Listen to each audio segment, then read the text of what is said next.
Hello and welcome to Plausible. My name is Charles Oswanza. Today's video is focused on children, so I would like you to join me for us to discuss about some of the effective parenting techniques. Let's talk. I want to start the discussion with a quotation from the Bible. Proverbs 22:6 says that, "Train up a child the way he should go, and when he is old, he will not depart from it."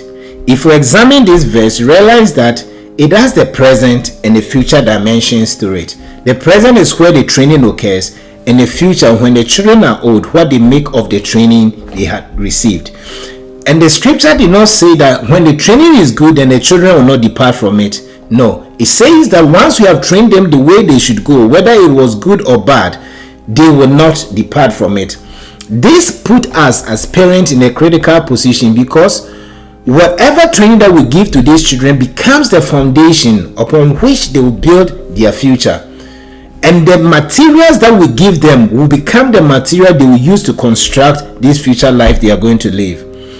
Therefore, we need to be very mindful about the way we go about training them, because we may not be there tomorrow to make corrections. And even if we are there tomorrow to make corrections, it may be very too late to make any changes in their lives. It might be over. So today is all that we have. Today is what we have been given to give the best we can.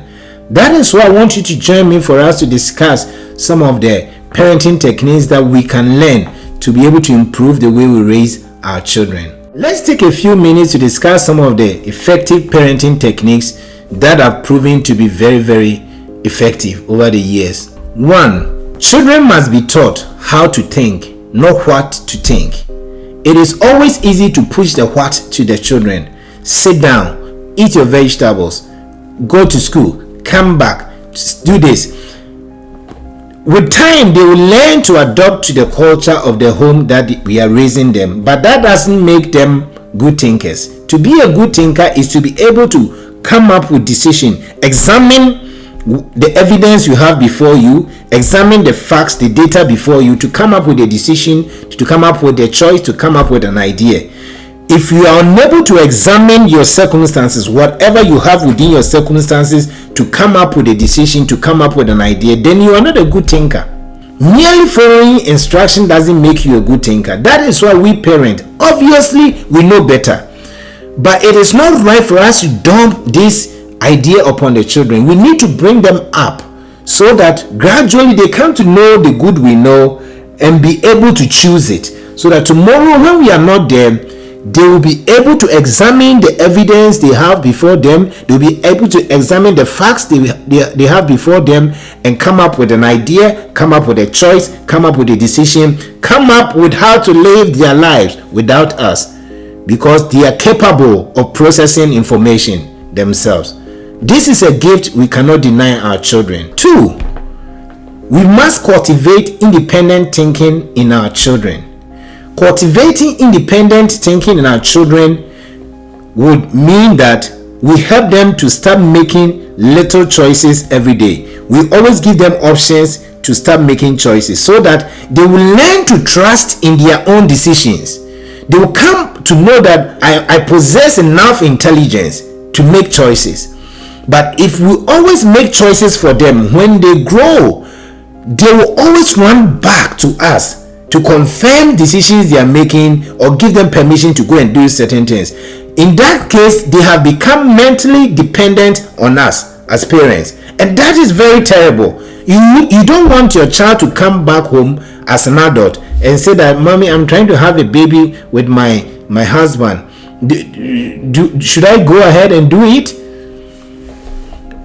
She knows making another baby is good, but she wants mommy's permission to be able to do it. He wants daddy's permission to be able to do it, because all the time they were with daddy, it was daddy's choice that was always the best. It was mommy's choice that was always the best. They never had any opportunity to make certain decisions, certain choices themselves, to grow the muscle of making decisions and choices. So they have grown and they still second guess their every decision. Mommy has to confirm, daddy has to confirm before decision becomes good. So to help our children not to become mentally dependent on us, when we walk into the shop with them, Ask them to pick their own shirt. Ask them to pick their own shoes. The toffees they like, ask them to pick it.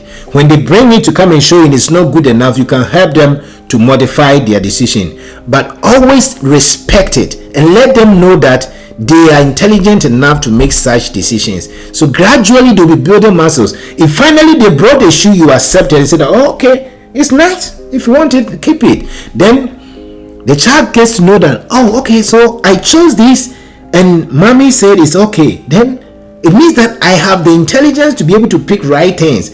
When they grow and you're not there and you have to make a choice, that trust will come in play and they will know that it's good enough for me to run with this idea.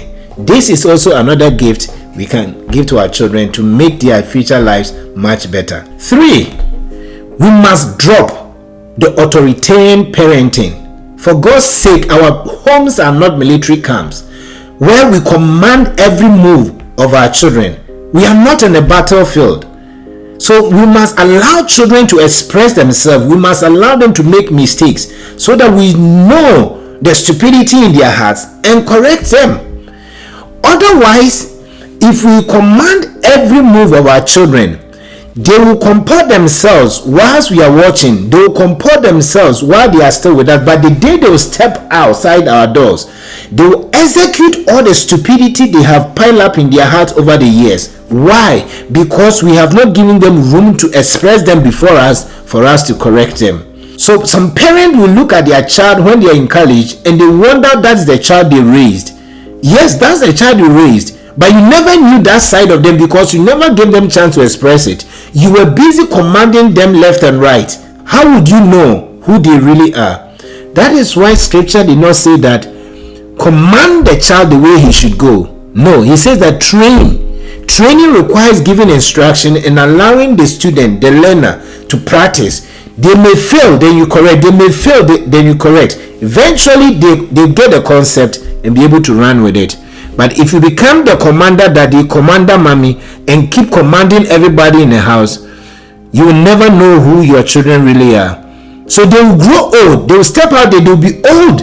And they will now be doing the childish things they should have done before you for you to correct them. So to be able to raise children who go out there as an adult and live a responsible life, we must allow them to express themselves now so that we can make corrections. So one day when we look at these children we have raised, we'll be proud.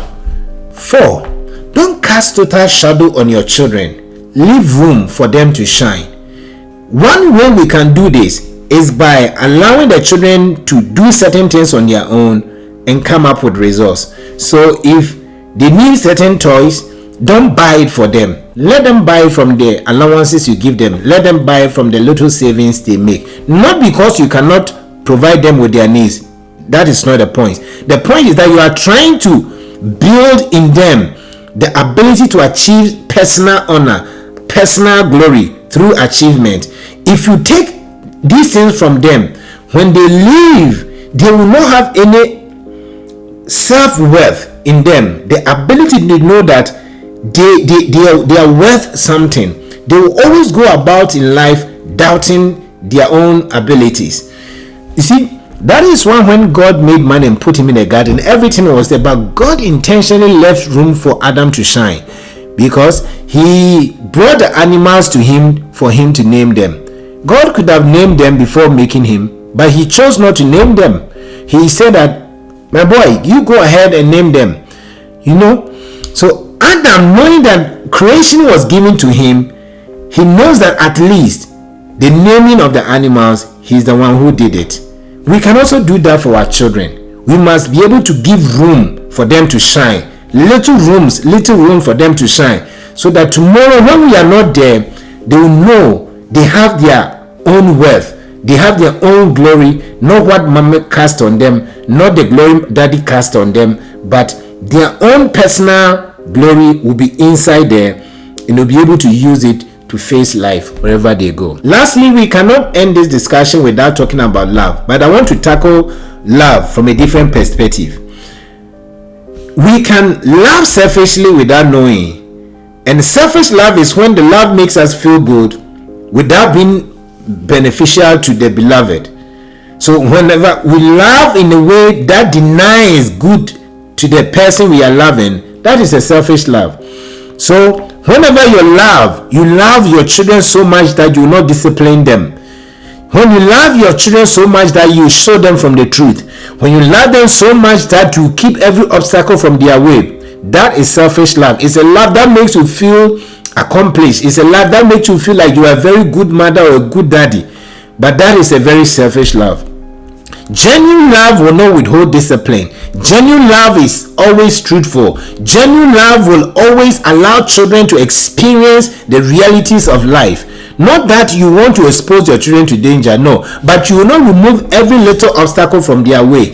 If you do that, they will never know the realities of life. The day you be gone, they cannot face life because they were never allowed to build muscle to face the difficulties in life. Life is difficult. Life always presents ups and downs. Life is always not smooth all the time. So children need to develop the ability to be able to face the roughness of life, to be able to enjoy the goodness of life. They must be prepared for the up and downs of life.